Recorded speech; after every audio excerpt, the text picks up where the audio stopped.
And boom, we are rolling, folks. Another edition Beyond Average. We got Monday, April 3rd, as I'm bringing this to you. Hope you're having a great day wherever the hell you are. A lot of stuff to talk about. It's been, I don't even know when the last time we did a Beyond Average show. Been a little consumed. My life's been on the line. We'll get to it. But we got to talk about folks, there's been some people running their goddamn mouths, and we will address that. I promise you there. But first, I kind of want to start off with my absence on social media. I don't know if you've noticed, if you are on the platform, I am Twitterless Mick. I am no longer on there. That is by choice. Nobody's making me do that. I didn't get kidnapped. Somebody said that. I got kidnapped, or the Saudis got me. Why the hell would you think that? What the hell's wrong with you? I'm fine. It was a personal choice. Is there anything wrong with that? It's a personal choice. All right? Sometimes you get a little frustrated. You get a little upset about some things people say, and you're like, why is this affecting me? It shouldn't affect me. Should I let something that Visionless Dave says affect it? Montante? What are you, nuts? We'll get to you. Don't worry. No, in all seriousness, I was getting mad at some of the things that I would see. I would wake up and just look for reasons to get mad online. And I think that's a good time to hey, take a little break. Take a little break. You're getting a little upset. Put yourself in timeout. Relax. That's kind of what I did. And I'm telling you, I'm solving murders too. Mass murders. You guys don't get it. You don't know how hard it is. You don't get it. Don't come to me. Oh, where is he? Always dissipate. You don't get it. You don't know what it's like to be an investigator. Shut up. You don't know what it's like. But while we're on the topic, Deserted Truth, it has been a bumpy road. It certainly has. It's not been easy. Had a couple people flake out on me, which, I guess is to be expected with this type of topic. Me and Christian were speculating on why that is. I think maybe they were looking for, not notoriety, but maybe they thought there was something to gain out of this. And then they realized, oh, it's just some hack job running it. So fuck you, buddy.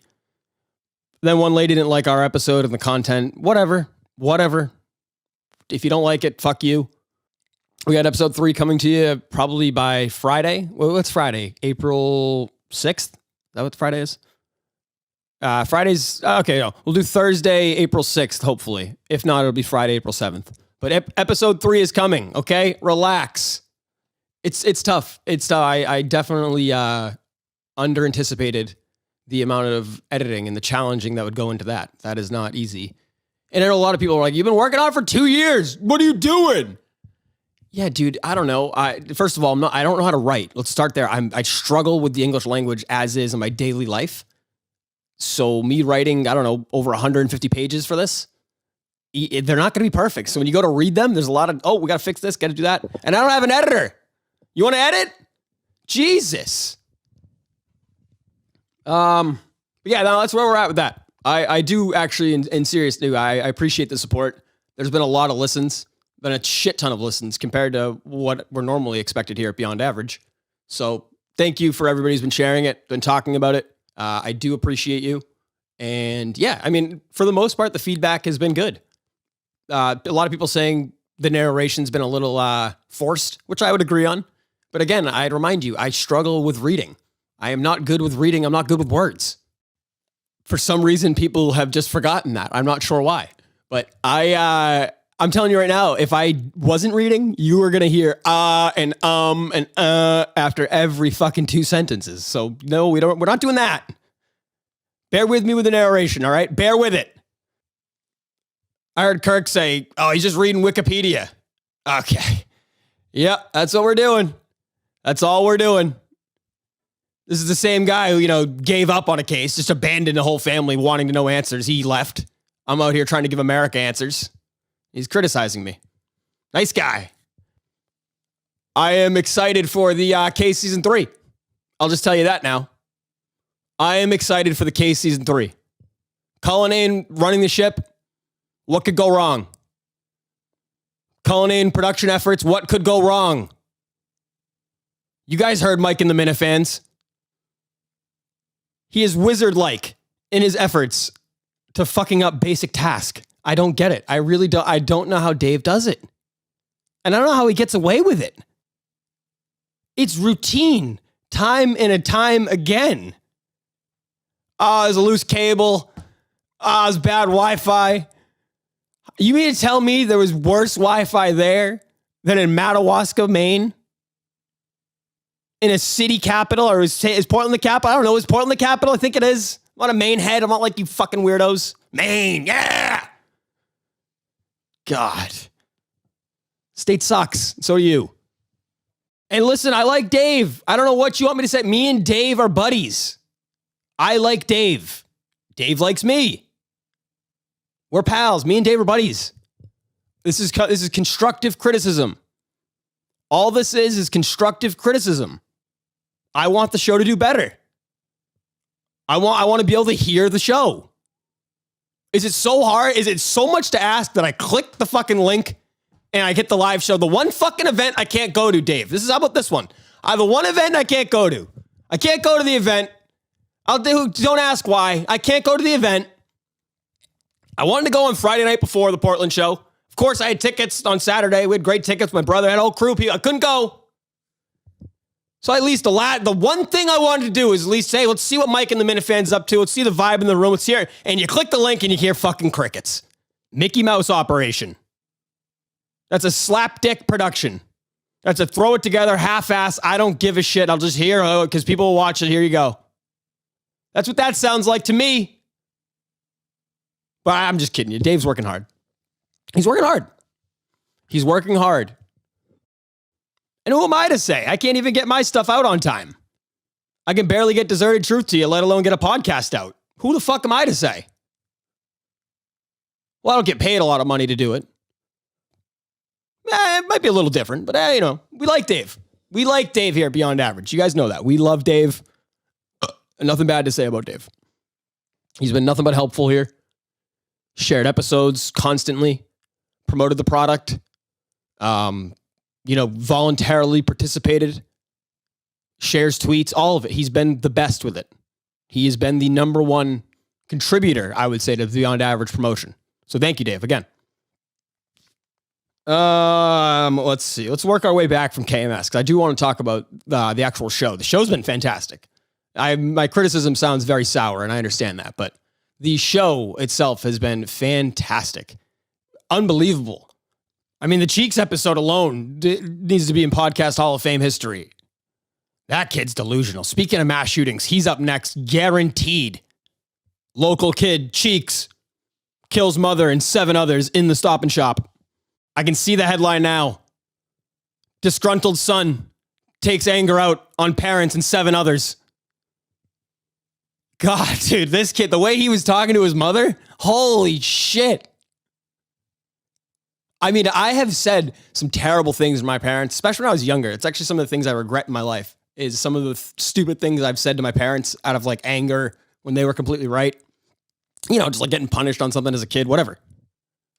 I would never publicly scream at my mother for like hundreds of thousands of people to laugh at and be like, make a mockery out of her parents' skills, whether she's right or wrong. Like, it doesn't even matter. It's just like, there's clearly a lot going on. Let's just play the game. Like, say she was a piece of shit mom. Maybe there's stuff going on. Maybe she had a tough life. I don't know. It's tough to like criticize someone's parenting when you don't know their whole history. If she was just a total dirtbag, then yeah, of course we can dump on her. But that being said, I'm not doing it publicly. Holy shit, my family's got crazy issues. We got fucking deadbeats all left and right. We're all over the place. We're not going on to the Kirk Minahan show to discuss it. I can assure you. And I'm not even bringing it up. And if I do, I'll be like, yeah, I got a crazy family. We got this, that, and the other. What? What was his end goal? And I don't think he has a podcast or anything. This kid's crazy. I'm telling you. I like him too. He was a great episode. The other guy too, acronym guy, was good too. It was just like, what? I questioned for a second if he was actually a fan of the show because I almost thought like, what did he think was going to happen? Like the minute that was right up Kirk's alley. He was Judge Joe Brown. He's hearing both sides of the argument. You know what I mean? It was unbelievable. That kid, seriously, don't talk to your mother like that. Don't talk to your mother like that. I don't care what happened. I don't care if she ruined your relationships. Just don't do a public. I don't want to hear it. I don't want to. It made me feel bad for the rest of the day when I heard. Not that's not true at all. I loved the episode, but I did for a second be like, oh, that is kind of fucked up. That's wicked fucked. This kid's fucked. This poor kid. I like him though. I'm rooting for him. I am rooting for Cheeks and his crazy mother. Maybe you know what's crazy though? Maybe like she's like, I'm doing that. Maybe Cheeks he's got a bad taste in women. Do we know anything about Cheeks' former partners? Do we know about their personalities and their traits? What are their habits? Maybe this is a protective mother. You don't know. Well, let's jump into the Portland State Theater show, the live show. Let me make my way backwards here. I heard it was a hell of a weekend for the Minifans, at least for the most part. Kirk and Dave, I don't remember who was on that Monday, but they were talking about it. They seemed to have a hell of a time. Everybody came out of it saying it was the best live show ever. I've heard that a couple different times, but myself, I obviously didn't get to go. I wanted to go, and the the three others that I had tickets with also couldn't go for a number of different reasons. So it was unfortunate for us, but for everybody there, it seemed like they had a good time. The weekend did not end without any controversy, though. From what it sounds like, Chuck Wagon, was like shit-faced at the bar and was being like aggressive and creepy towards Minifan lore, made her uncomfortable. I know Kirk was talking about this on KMS. I heard Menners mention this on Minifandom. Menners, I'll get to you, by the way, fuckhead. But of course, that's a very unfortunate thing to hear. Obviously feel bad for Minifan lore. She's been nothing but nice to us. So that sucks. You got to expect better out of you, Wagon. You got to be better there. You got to be better. You can't be a pervert. You can't be a pervert. It's that simple. Number one rule for a guy in any situation. Just don't be a pervert. Don't be creepy. Nobody likes creepy. And look, I understand. I'm sure it's tough. A lot of sexual tension in the room. A lot of good-looking people. You got Tim Riggles running around. You probably want to catch a feel. I get it. Trust me, I understand. I get how this could happen. There's so many good-looking people in one room. It's tough to keep your hands to yourself. I mean, seriously. How does one look over at Montante across the bar, covered in piss, sweat dripping down his face, urine down his ankle, and not just go up to him and grab him? I understand. That's all I'm trying. I could see how this happened. That's all I'm trying to say. I could see how this could have happened. There's a lot of people in one room, a lot of sexual icons. I get it. Speaking of perverts, we got to get to Montante. We have got to address these allegations. A lot of drunk texting going on, Michael. What is going on? He's drunk texting Julie.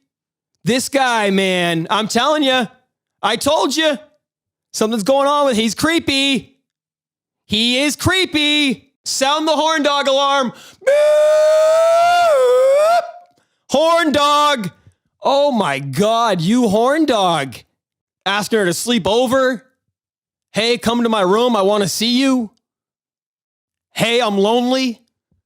I just lost on Minnesota -7. Can you come blow me? That's what he said. That's literally what he said. Don't shoot the messenger. I'm just here to deliver the news. Is it surprising? I would say not. I would say probably not. Given what we know about Montante and his scumbaggish behavior. This is, par for the course. This is Mike being Mike. Whether it's drunk texting people on the show or comments about people's girlfriends, that's Mike. Speaking of which, let's get into him and Menner's comments. It was nice. They had some nice things to say about my girlfriend Jess, who has nothing to do with the Minifan world. Let's hear it. That's probably the best thing Mick's ever done in his whole life. Yes, better than when his stupid girlfriend made him a cake. Correct. His fucking fat girlfriend. So he, I would give it 7.5, 8 out of 10. Of course, she's not a fat guy. It's a callback to something. else. I appreciate your little callback. She is very attractive. She's way too good for him. Of course. So I would say like 7 or 8 out of 10. Or like what's happening? What do you mean? Like a big woman, big BBW, big. No. She makes a lot of cakes. Whenever Beyond Average Mick does something good, she makes him a cake, and then he sort of. See, what these dill sprigs are failing to comprehend is I don't want you speaking about my girlfriend in any capacity, in any way, shape, or form. I don't want you doing it. Don't do it. It's not that fucking hard. I don't speak about your kids. I don't speak about your wife. I don't speak about Montante's girlfriend. Why? Because they are not part of the show. They are not in the KMS Twitter world. They were never a subject on the show. Did I make a video mocking Montante's tax issue? Absolutely. Why? Because he brought it up on the show. Because it was a topic on the show.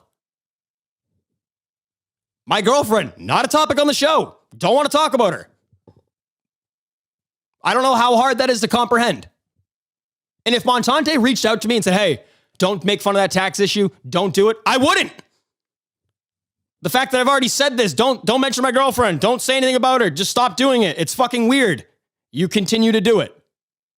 Because you are a fucking scumbag. If you want to insult me, insult beyond average, insult the way I look, I don't care. Don't mention my girlfriend. It's that simple. Or else what happens is conversations just like that. You stupid fucks. But no, you're right. You're right. I'm overreacting. Comedy podcast. It's all funny. God. Jesus Christ. What makes me the most mad is the fact that I've asked them to not do this. And it's not some crazy request. It's a normal thing not to do. You probably shouldn't talk about anybody's wife, girlfriend, kids, especially if you don't know them, especially if they're not the center of someone's content. I don't know. Fuck both of them. They're dead to me. I wish them nothing but pure shit.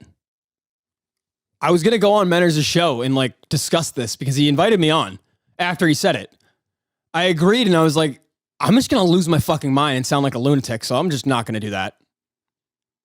It's pretty simple to keep things in bounds. I mean, you're not Kirk Minahan. You're not some edgy, successful broadcaster who can push the line. You suck. Actually, you both suck. I've thought about this a lot too, and it's crazy because I am getting mad at myself for getting mad at them, which is crazy because I should not be getting mad at them.